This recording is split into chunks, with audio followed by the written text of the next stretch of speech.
A leader's speed bump. How to lead your speedy employee. Now, what do I mean by a speedy employee? This is an inspired and motivated employee on your team and in your organization. They are intuitive. They listen and they apply. So when someone, as you, the boss, a coworker, or your boss mentions something needs to be done, they are on it right away in a speedy fashion. Now, there's pros and concerns to anything, and it seems odd that there will be some concerns. The pro is that they're motivated. They're speeding forward, and you enjoy having them and would like to have many of them on your team. The concern is sometimes they're moving so fast with things that you said and when you were simply thinking, or that your boss, because as a leader you have a boss, may have requested, and they're moving so fast that they are inevitably going to make some mistakes. Now, the key thing to note here with you as a leader, enhancing not only your leadership and work-life harmony, but also theirs, is that sometimes we must be able to slow down their process, but never stifle their progress. So how do we do that? And I want to share 4 key ways on how to do that. The first is knowing their dream. What are they there for? Why do they want to work with you, for you, and what do they want to gain out of the experience? At most, as a leader, you can help them achieve it. At the least, you can ask them about it, because that's what they enjoy talking about. They don't have to hide anything, and they will be so impressed with you as a leader that you care enough to know and ask from time to time. Know their dream and solidify a connection with your speedy employee. Because the truth is, they may not and most likely will not work for you and under you for long. That speedy employee has a vision and has a dream. And when it's connected to their craft and in the job and the profession that they're in, it may be surprising that one day you're working with them as co-workers, as leaders, or for them as them being your boss.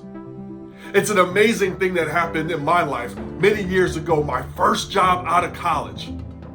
My supervisor was a great guy, and we connected very well, and I learned some very powerful lessons from him that I still use to this day.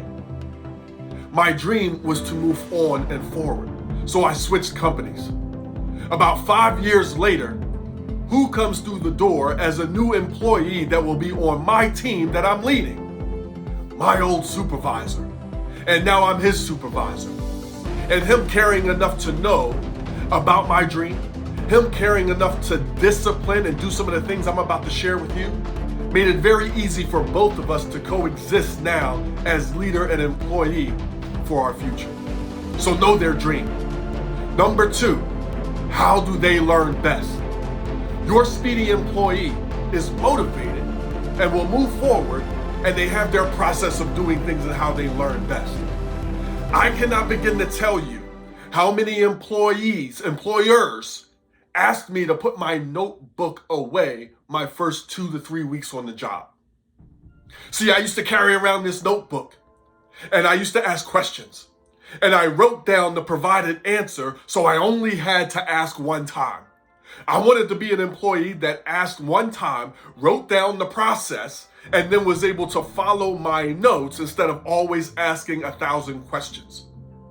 Now, I can't tell you how many times I was told to put that away. And perhaps because the process of me learning slowed things down. Maybe it's because that's not how they were used to teaching or having people learn. Whatever the reason, they didn't respect my learning style. And I knew that it would help me. And it eventually benefited the team and the organization because I had my notebook. Know how your people best learn. Are they hands-on? Are they auditory? You could just tell them. Are they written and they need bullet point emails? Whatever it is, make sure they know how they learn best, and then marry your teaching style with their learning style and watch what happens.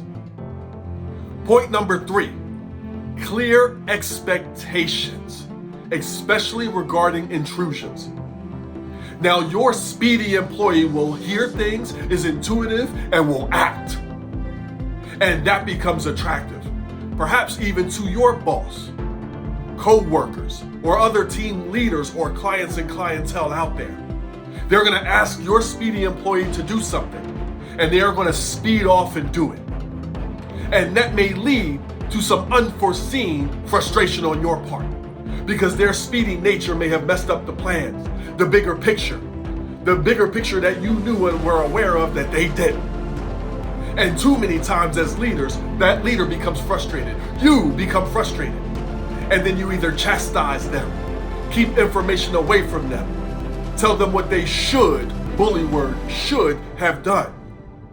And now this Speedy employee is dejected and either slows down and starts swiping left for other jobs, or they become the average on your team. And that's our leadership, your leadership, killing their speediness, their inspiration, their motivation. So what do? We set some clear expectations. Hey, this is the process of how we do things, and I would like you to do things moving forward.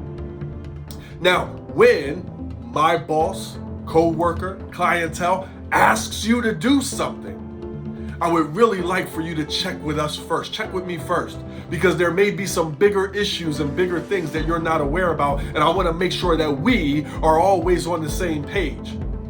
And believe me, I will have talked to my boss, the client or clientele, beforehand. It's so important that as a leader, you protect your Speedy employee, because when your boss or someone has asked them to do something, it's in their nature to do it. So can you imagine being them, not doing it, and you haven't protected them? So when you're frustrated, be mindful. Don't take it out on them. Go to your boss and have a conversation. Hey, things go a lot better when you filtrate information through me, and then I can give it to the Speedy. Hey client, I appreciate that. That's something that's different. Let's talk about it, and then we will include the Speedy into that meeting. Protect your Speedy by enhancing your leadership and theirs. That leads us to the positive sandwich. The last point, the positive sandwich. When you sit down and have this conversation, because at some point you may be frustrated. Sit down with your Speedy employee, and it may sound like, hey, we really value you here. It cannot be denied what you are bringing to this team with your effort.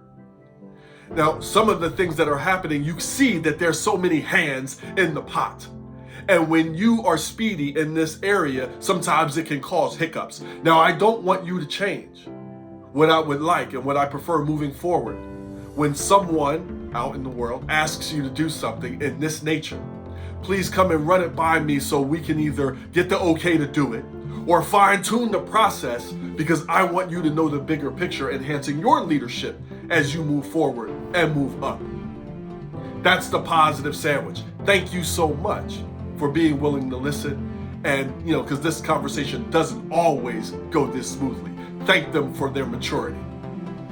So guys, that's the 4 key steps on how to best lead your Speedy employee, all the while building them up, perhaps slowing down the process, but never stifling their progress. Know their dream. Know how they learn best. Clear expectations regarding intrusions, and then the positive sandwich. Guys, I hope that this resonated with you, because you do have or will have a Speedy employee, and it will test your leadership. If you like this, you're gonna love everything at youevolvingnow.com. That's YOU, evolvingnow.com. I look forward to you clicking up above or down below, connecting with me as I look forward to being of further value to your organization, your leaders, your employees, and your teams. Guys, until next time, enjoy your evolution.